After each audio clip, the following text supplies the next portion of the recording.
Olá, sejam todos muito bem-vindos.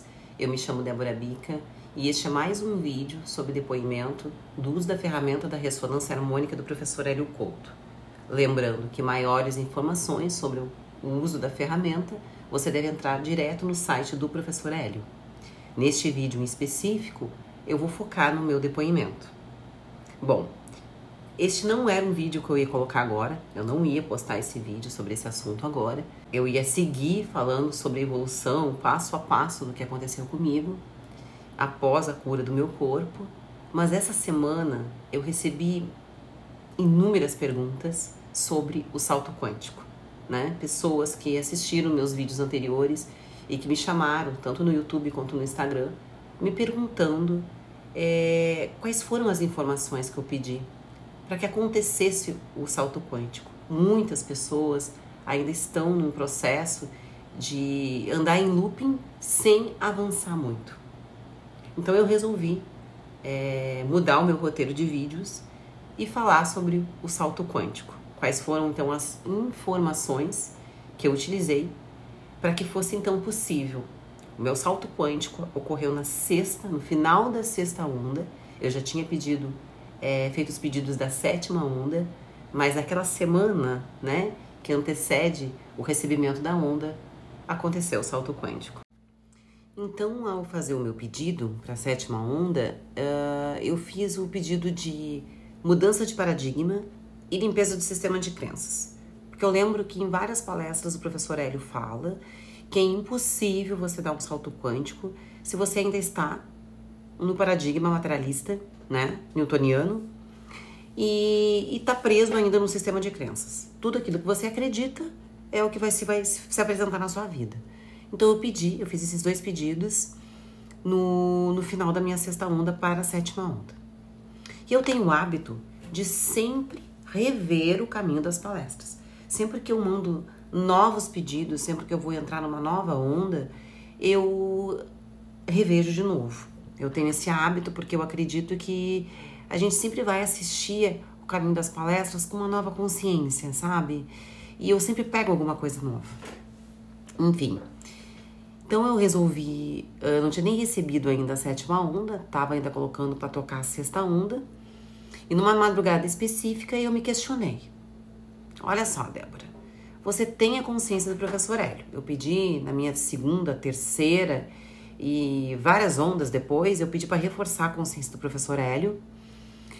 Tenho a consciência do professor Hélio, vou rever o caminho das palestras e vou saber aonde que tá pegando o negócio que eu não tô conseguindo avançar. Pois bem, antes de chegar à sétima onda, eu tive o salto quântico. E foi através da primeira palestra do professor, aquela que fala não existe mundo material, aonde o professor Hélio fala sobre o experimento da dupla fenda. Ele reforça em várias palestras que só o experimento da dupla fenda já faz você ter um salto de consciência, que ali você pode ter um salto quântico, e que se você entender o experimento da dupla fenda, você não precisa entender mais nada, você já entendeu tudo. Então, eu revi aquela palestra novamente e entendi. Eu achava, gente, que eu tinha entendido a dupla fenda. Eu tinha entendido até a página B. Eu tinha entendido que tudo é onda e partícula ao mesmo tempo, que o elétron passou por dois buracos, né? Que ele passou como onda, que o olhar do observador colapsa a função de onda. O que isso quer dizer? Que a intenção, né? Que só a intenção do cientista ali, de que o elétron se comportasse como partícula ou que o elétron se comportasse como onda, fazia com que o elétron correspondesse o cientista. Por quê? Porque o elétron tem consciência. Ok. Tudo isso para mim estava bastante claro. Mas não avançava nada além disso. Quando eu revi o caminho das palestras, eu então entendi o que de fato o professor queria tanto que a gente entendesse. Eu entendi. Bom, de N formas que foram feitos o experimento da dupla fenda, ficou provado o quê? Que o olhar do observador, ou seja, a intenção do cientista fazia com que o elétron correspondesse a essa intenção. Se o cientista desejava que ele se comportasse como partícula, ele se comportava como partícula. Se o observador desejasse que ele se comportasse como onda, ele se comportava como onda. Ou seja, o elétron sempre correspondia. Por quê? Porque ele sabia que estava sendo observado e ele sabia a intenção do observador. Então, ele se comportava exatamente igual. Ou seja, ele fazia isso porque ele tem consciência. Ok? Ok. Em último grau, essa consciência do objeto, ou seja, do elétron, em último grau, é a mesma do observador. Ou seja, tudo é uma coisa só. Existe uma consciência maior ali que coordena tudo. Em último grau, o observador e o objeto observado é uma coisa só. Se o que eu quero, que é o objeto observado, que é o elétron, que é a casa, carro, apartamento, se aquilo que eu quero, em último grau, é a mesma coisa que eu, que tem a mesma onda, é eu ali também, como que eu vou duvidar que aquilo vai ser meu? Se o objeto e o observador é uma coisa só. Não cabe, gente. Não cabe mais duvidar. O sonho é eu mesma. É eu mesma. E o mais interessante, esta onda é a mesma onda. O que está no observador e o que está no objeto observado é a mesma onda. Eu gosto muito do exemplo que o professor usa de pegar um microscópio. Se você pegar um microscópio e colocar aqui na Débora e pesquisar o que tem ali, o que você vai encontrar? Molécula, átomos, e embaixo, vácuo quântico. Uma fonte de energia. Se nós pegarmos esta águia e fizermos a mesma coisa, o que nós vamos encontrar? Átomo e embaixo, fonte de energia, vácuo quântico. Ou seja, a mesma onda que tem em mim, tem nesta águia aqui. Qual a diferença entre eu e a águia? Ou eu e você? Nós e o professor Hélio e Jesus Cristo? Qual a diferença? A velocidade dessa onda é a única diferença. Quanto mais rápida, mais fóton. Quanto mais densa, mais devagar, mais matéria. Mas é a única coisa que difere. Porque essa águia parece que tá parada, mas ela não tá. Lembra? 10 elevado a menos 33. Menor distância entre uma coisa e outra. Ela está vibrando. Só que tão devagar que é difícil da gente perceber. Mas ela está vibrando.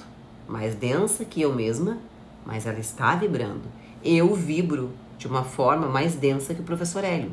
O professor Hélio vibra de uma forma mais densa que Jesus. Mas todos têm a mesma onda que só muda a velocidade. Mas tudo é uma coisa só.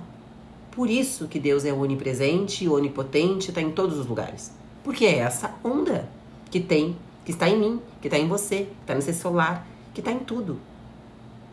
Ela é a mesma coisa.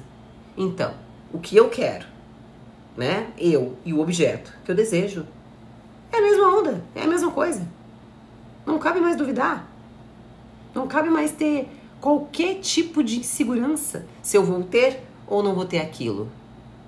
Quando eu tenho dúvida se eu vou ter ou não aquilo, é porque eu não acredito que aquilo é a mesma onda, que tem uma onda que nos une. Então, eu sigo acreditando em separação. Que eu estou separada das coisas. Quando eu acredito que eu estou separada, realmente eu estou aqui, o meu sonho está lá. Eu estou aqui, você está aí. Eu estou aqui, Deus está lá no céu. Separado de mim. Inclusive eu preciso fazer pedidos para Ele me atender. Porque eu não acredito que Ele está dentro de mim. Eu acredito em separação. Então, quando você acredita em separação, você começa a ter todos os problemas.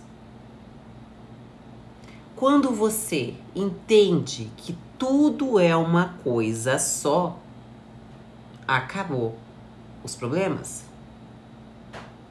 O que eu quero e eu somos uma coisa só.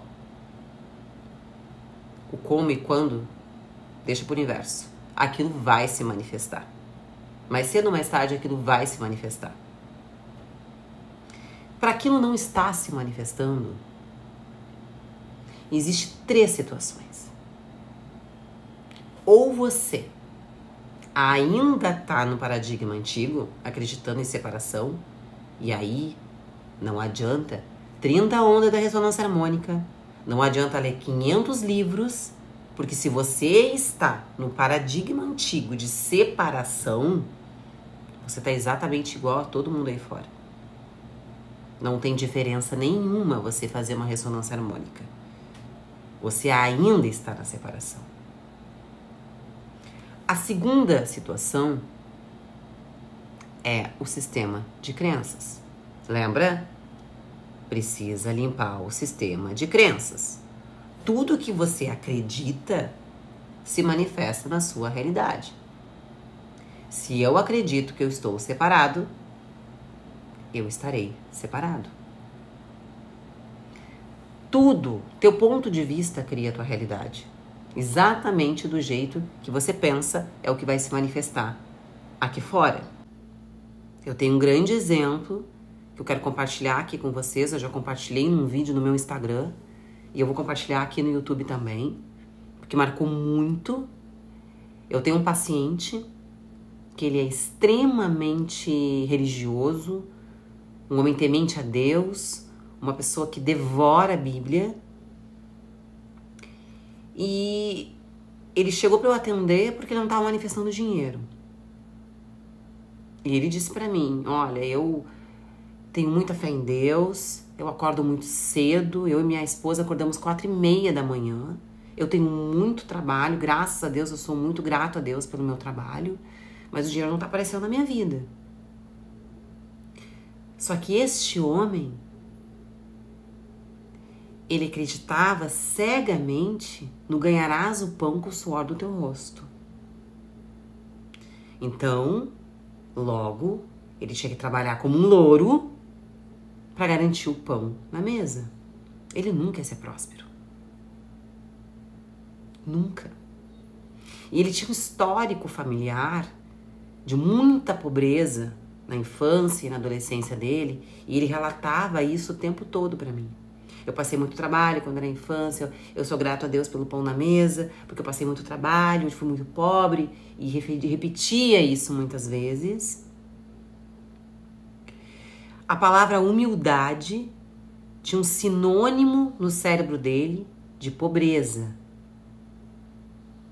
Então logo, lembra? Os humildes, você precisa ser humilde para amar Deus. No inconsciente dele, se ele fosse próspero, ele não seria mais humilde. Então não poderia amar a Deus. E o ganharás o pão com o suor do teu rosto. Isso são crenças que a gente trabalhou. Eu corri barras de axis nele, a gente conseguiu limpar essa crença. Este homem, depois de 2 meses, fundou a própria igreja. Antes ele fazia tudo que o pastor dele mandava. Ele se empoderou de uma forma, limpou essa crença, que hoje ele tem a própria igreja dele. Então, o sistema de crenças de uma pessoa pode estar sim impedindo que ela manifeste. Tu pode acreditar em unificação, acreditar que tudo é uma coisa só, acreditar que tu e o teu sonho é uma coisa só, mas se tu tem crenças limitantes no teu inconsciente, vai pegar. Porque ele tinha fé total. Deus proverá. Lembra?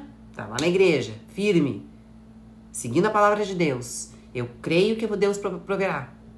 Só que ele acreditava que ele tinha que ganhar o pão com o suor do rosto. Ele acreditava que se ele deixasse de ser humilde, perderia o amor de Deus. Não conseguiria manifestar dinheiro. E a terceira coisa que eu vou dizer para vocês, que eu acredito hoje, que é o que impede de a maioria das pessoas manifestar o que quer, é a escolha. Será que realmente você quer isso que diz que quer? Porque eu questiono muito isso com as pessoas que eu atendo também. Às vezes elas chegam aqui e dizem: Débora, eu quero muito, muito, muito, muito tal coisa. Por que eu não consegui até agora? Eu olho pra elas e pergunto: verdade que você quer isso? E ela olha e pensa: pois é, e se enrola.